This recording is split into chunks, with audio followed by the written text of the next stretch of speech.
started, we're going to make some guide marks to draw a little border for our drawing.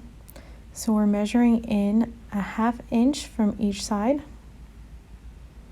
and making a little frame. First, we're starting with the guide marks, and then very lightly, make sure you use light pressure. You're going to draw your line with the colored pencil, and this is going to be the space inside where you are going to complete your drawing.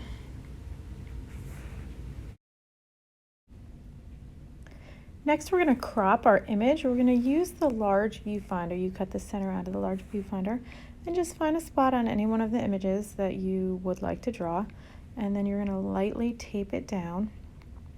And you'll notice that the viewfinder has some little lines on it. Those little lines are to help you make some guide marks so you can break the image down into smaller shapes.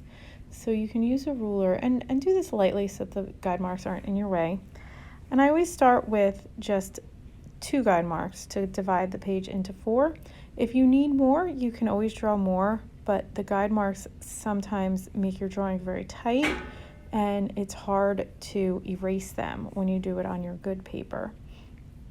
So on my good paper now, I'm just drawing basically a cross vertically and horizontally and dividing my black paper into 4 quadrants.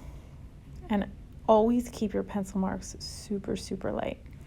Now I'm using the larger viewfinder to get started, and I'm placing the viewfinder over my reference photo so that I only see that little space and I don't get distracted. It kind of helps you measure a little bit.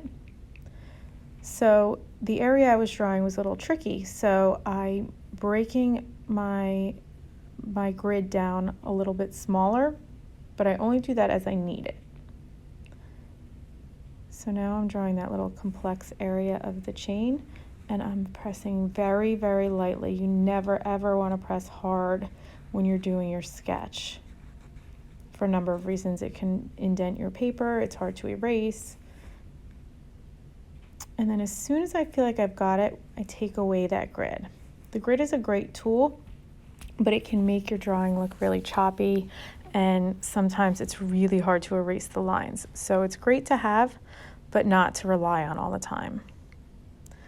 So now we're just sketching in the chain, nice and light with the pencil.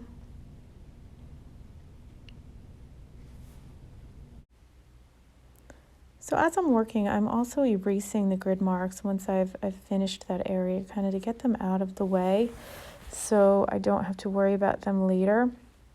We're going to start building up our highlights very super lightly. You want to go even lighter than you think you should.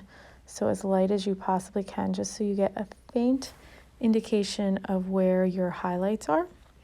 And then you can build them up and get your different levels of gray a little bit more slowly in the end. So take your time, really look, and you can see I'm using my finger to really kind of follow along with that reference to make sure I'm putting everything in the right spot. And your eraser is a tool too. Don't be afraid to use it if you mess up. If you keep it light, it's very easy to erase. When you start pressing, then it becomes a lot more difficult. So I'm really kind of mapping out the shape of the highlights. In this particular image, the shape is very linear, so just be careful not to outline. I'm really looking at where the highlights are. In this case, the highlights kind of look like lines, but they're also shapes. Some are thicker, some are thinner. And we're taking the time to get the drawing right from the beginning, making sure it's accurate and really looking at the reference. It's easy to start kind of making it up and drawing what you think you see as opposed to what's really there. But if you just keep reminding yourself to really look at that reference and take a step back, it's a lot easier.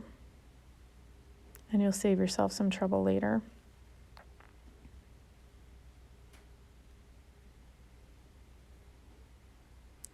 So here we're just finishing up mapping out the final areas, making sure everything's kind of in the right spot.